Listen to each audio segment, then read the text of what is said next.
Hello and welcome to another Doctor's Assistant 1 video. Today I'm doing a new news video, just going over just stuff both in my personal life, bits and pieces there, like just how I feel maybe and whatnot, and things about the channel as well, YouTube channel moving forward. I just thought it'd be cool to start with this awesome t-shirt I just got today, and that my awesome mum was awesome enough to get us this t-shirt, and that, which is kind of ironic considering like a day or two ago I literally said like, I'm gonna stop getting t-shirts, proceeds to get a new one, but don't mean it can come across like I'm complaining. I thought that was kind of funny really, if anything. I think the thing is, obviously she understandably so ordered this quite some time ago, presumably, and yeah, I just think that's kind of funny really. But yeah, it's at least she's aware though that really we're all running out of space, I guess, in his house with stuff, and that in that respect I should just be grateful I'm not in the other room next door, which I used to be, which is a lot tinier. This is the bigger room of the two and that, so yeah, got a lot more floor space currently as well, which is just weird to me as well. But yeah, I love the colours. They really seem to pop on camera as well, like the colours of the TARDIS and whatnot. Like, ooh, it'd help if it was on a smooth surface, but it's not. It's on a duvet. But yeah, yeah. Then you got Mr. Tom Baker. Bloody hell, is freaking tall as. Thought I'd get him like all in shot if I just lean back a bit, like really far back on my bed. Then I've got all of Mr. Tom Baker. Yeah, and then I always forget that there's that regular show poster there these days. Probably because his fedora is in the way of some of the other characters, which is a shame because I like Rigby. Rigby is right underneath and or behind the fedora.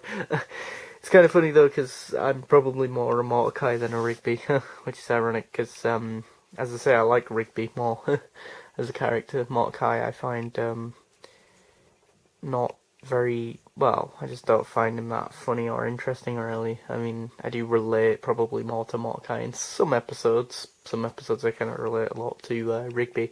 Like the whole thing about like everyone always saying like I'm lazy and that I'm just a screw up and this and that, and then obviously he has that like triumphant moment of proving Benson, the boss, the big boss of the park, proves him wrong, that he isn't a lazy person, and that. But yeah, been playing on my Wii U a lot more. Dumb name, do like the console though, quite a bit. Yeah, I mean, I'm not doing anything currently with this recording. I'm just not at college anymore, which is weird, as you can imagine. It's yeah, emotionally being draining to process that.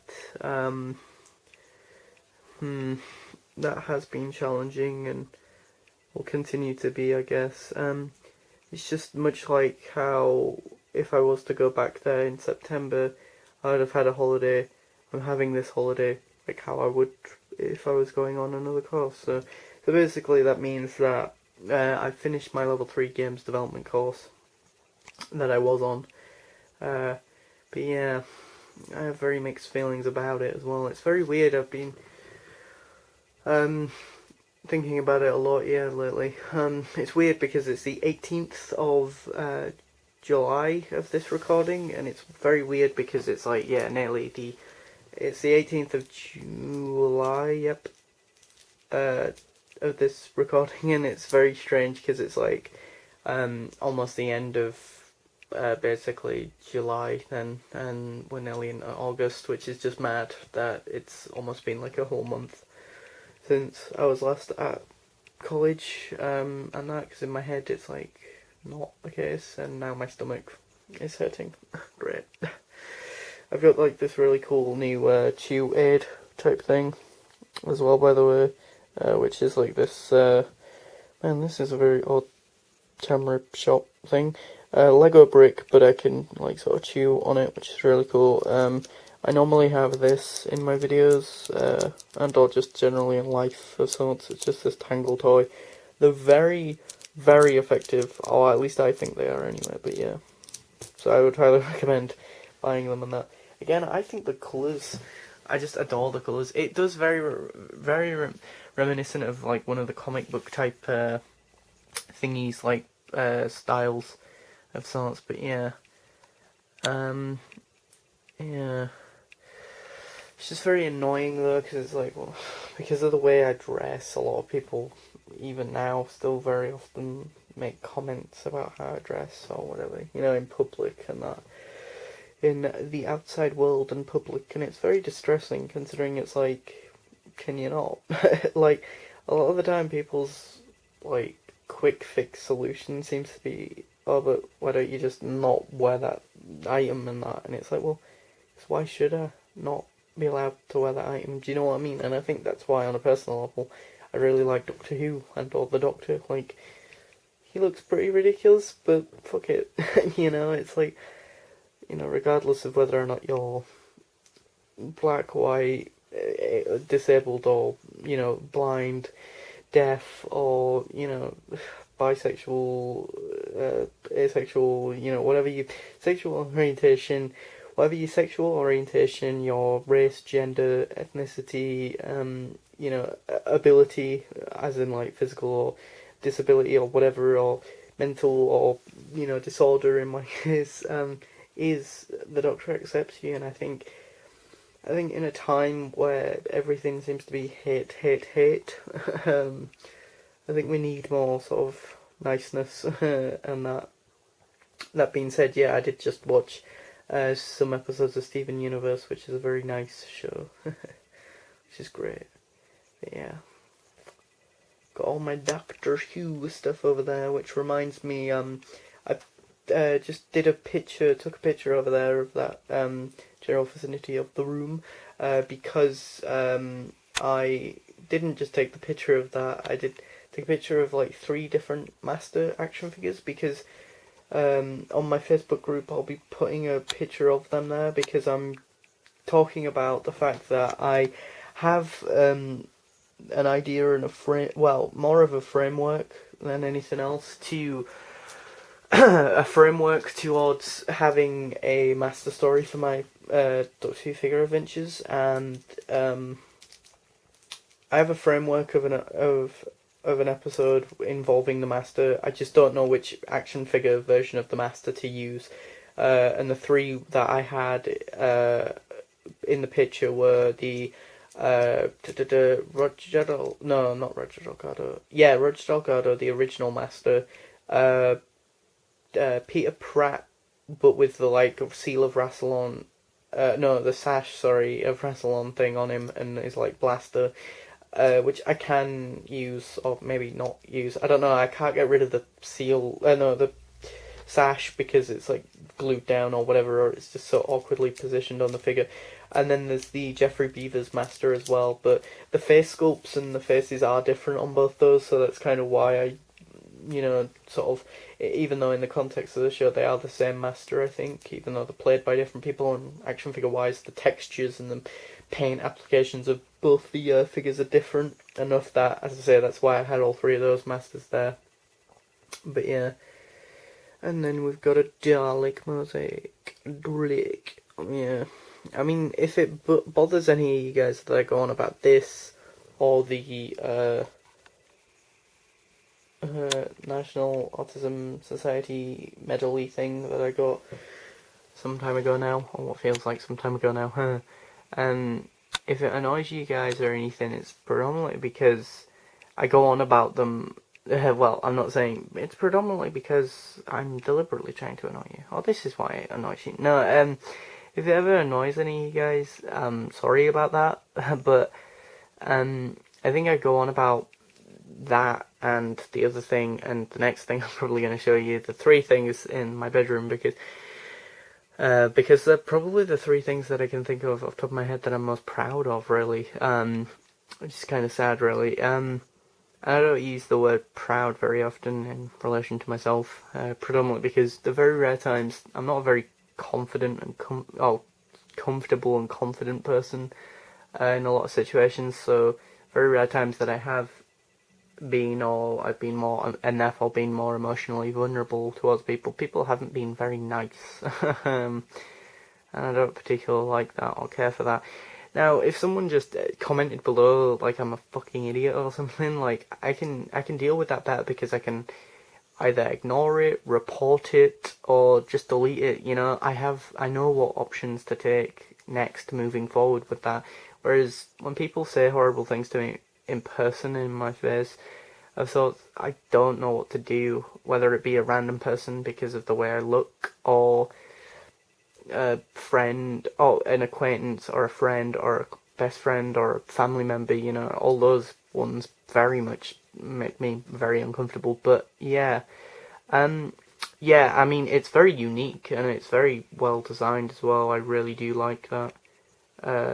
What is it? The as I say, the medal thing right there. Yep, very odd. I'm doing a lot of zooms, and my hand seems to be in the shot a lot. Yeah, with the chewable aid thing, it's very strange. Oh well, it's very strange because it's like, now that I've left college, I don't have use of my lanyardy thing anymore, which is weird because it's like, for the longest time, you know, for 4 academic years worth at the college that I went to, I've been wearing something on my neck. So I guess on a subconscious level or a conscious level, full on conscious level, maybe that's why I deliberately bought this. It was a lot more expensive than I wanted it to be. It was like $13.99 for this. Yeah, it should have been like, I think $6.99 would have been better, or even maybe at most I would have been willing to pay is $10.99, but $13.99 is just a bit ridiculous, really.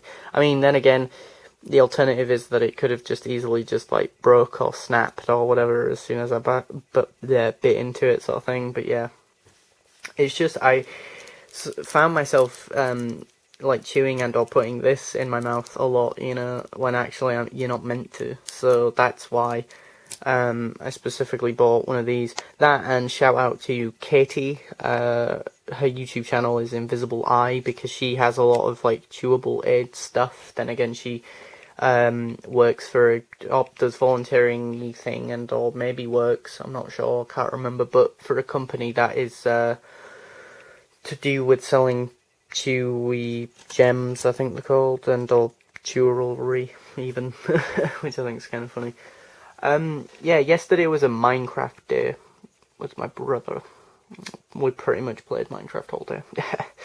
And by pretty much all day, I mean I pretty much played all day.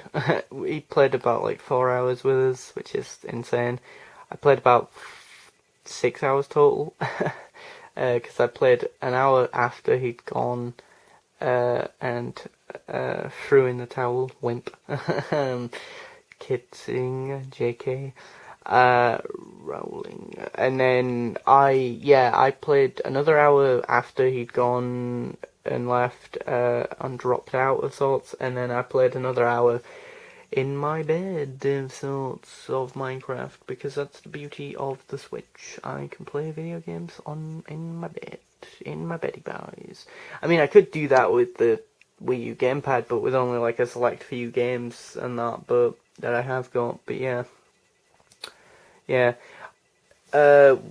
The other thing that I was on about that I was very proud of was the thing that's on my bedside table right now, which is this AT-AT that I created on 3ds Max, which is a software that I don't currently have on my laptop, which is a shame. Then again, I don't have a mouse, so I can't imagine 3ds Max would be easy to use without a mouse. But yeah, and then so I made this in 3ds Max, and then one of the awesome staff was awesome enough to help me 3D print this for me.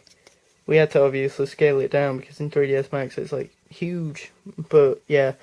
And in 3ds Max it was also had texture, like a texture of Tron, so it looked like an AT-AT, but in Tron as well, if you can picture something like that. Although in retrospect, it's kind of like that doesn't make much sense, because obviously the AT-ATs in Star Wars move so slowly that then it just wouldn't work when you've got little, like, you know, light cycles just zooming about the place, because then if it stomps on one of the light bits, then it'd explode and, you know, die. But yeah, so it wouldn't make much sense in the Tron universe, but yeah. Which reminds me, I think I've got Tron down there, like the 25th anniversary, I think. Yeah, I mean, moving forward with the YouTube channel, I might be doing a few less videos here and there moving into August. I'm not sure, but I'll keep you guys posted. I mean, I'm not deliberately, like, planning on saying, fuck it, I can't be bothered anymore, because, excuse me, the channel seems to be more positively vibrant and, or, for lack of a better term, healthier than it's ever been, really. And people seem to be commenting, liking the videos, and, well, I don't know about the sharing aspect, but definitely subscribing, obviously, that's even more important, really. But also, don't know about the sharing thing, but definitely just giving us decent feedback and whatnot. And someone on Facebook wanted to share the Facebook group, which I thought was insane. And I felt bad because I was going to try and share her page that she has, but about her, like, physical disabilities and disabilities sort of page, but then I don't know how to do that. So yeah, it's kind of distressing how little I know about technology when I am on a, or was, sorry, even, on a games development course. You know, I think that's the thing though, it's key to anything in life. I think, knowing and understanding are two completely different things. Like, the idea that someone, like one of the support staff on my course, knew of some games, you know, anywhere between like 5 and 10 games, but the idea that they understood video games is another thing, in it, you know. And I think that's where, for me, the understanding of autism really, and Asperger's syndrome, really needs to be better, really. And that, but I'm often made to feel like, oh, but I do understand, or everyone always seems to just immediately say, like, yeah, like, either you're faking it, or you're lazy, or you're slow, or whatever else, or that you're attention-seeking, or whatever, but I don't think it's that, it's just, you know, it's this inability to communicate effectively and find tuning in with the rest of the world challenging, you know. For lack of a better term and or comparison, an example of sorts, it's like all these invisible rules.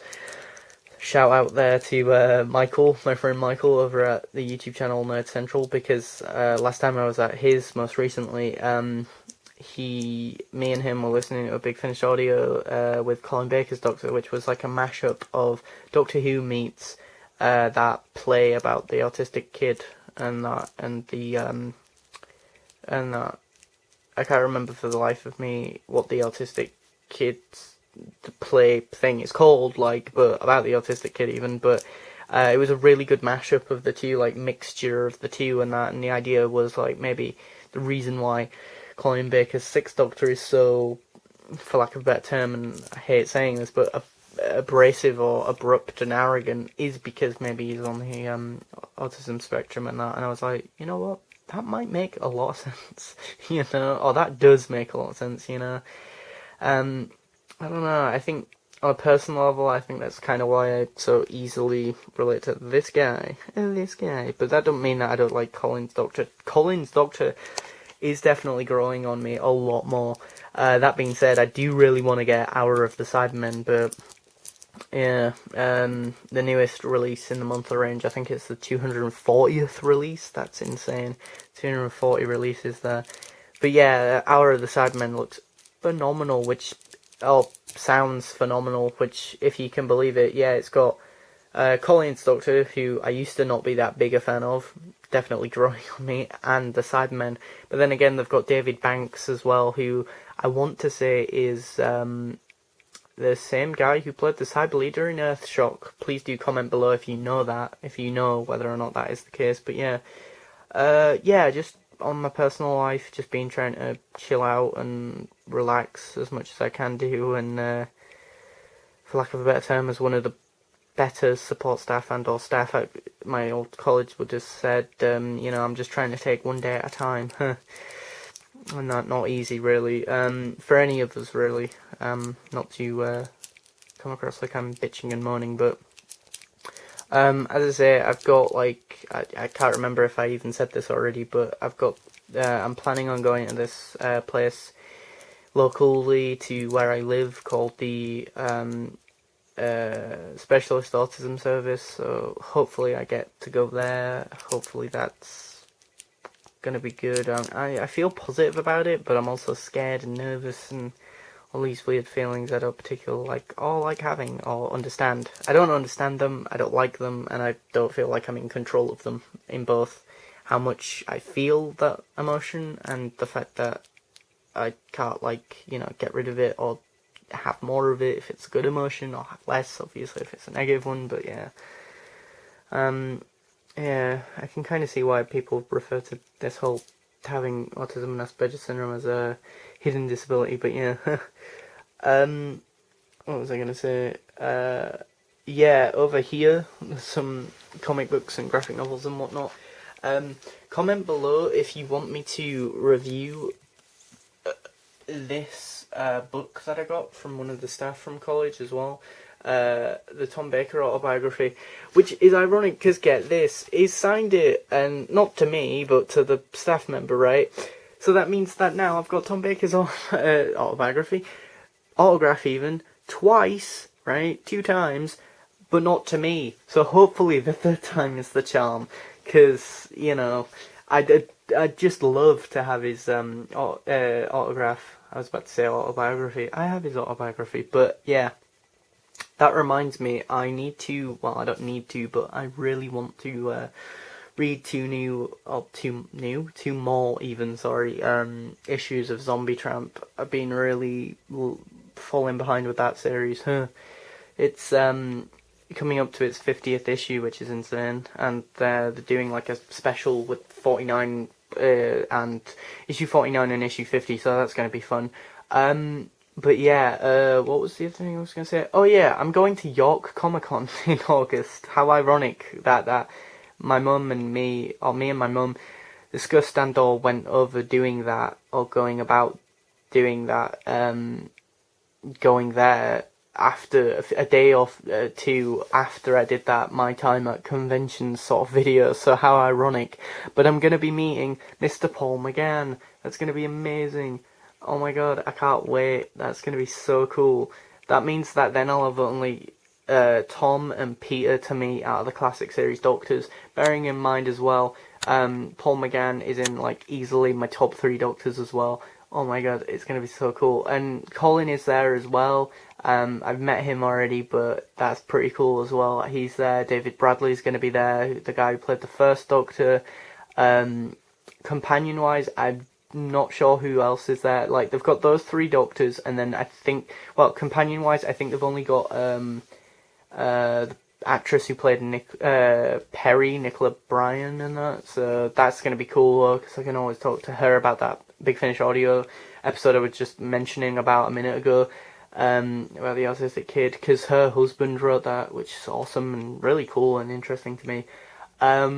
What else? Oh yeah, I've just booked as well. We booked of this few days back though, of this recording. Me and my mum booked the photo shoot thing to have with Mr. Paul McGann, because you can do it in front of a green screen. So then you can, as I say, have it ideally, hopefully, set in the TARDIS, which, oh my god. Oh man, I'm proper buzzing and proper fanboying out right about now, but yeah, so yeah, I'm just trying to chill out, try and switch my brain off, try and, because Monday, something bad happened with the support worker, and trying to go somewhere, and that didn't happen, because of stupid buses, but yeah, man, this is a very long video, but yeah, that's about it for me, at this new news. Might not do that many videos moving forward into August, but I'll keep you posted on the Facebook group, and on YouTube. Well, you'll notice when I come back or do more videos, because that's where I put them, on YouTube, so you'll find out soon enough, I guess. Thanks for watching, comment, rate, and subscribe, and thanks for subscribing. Bye!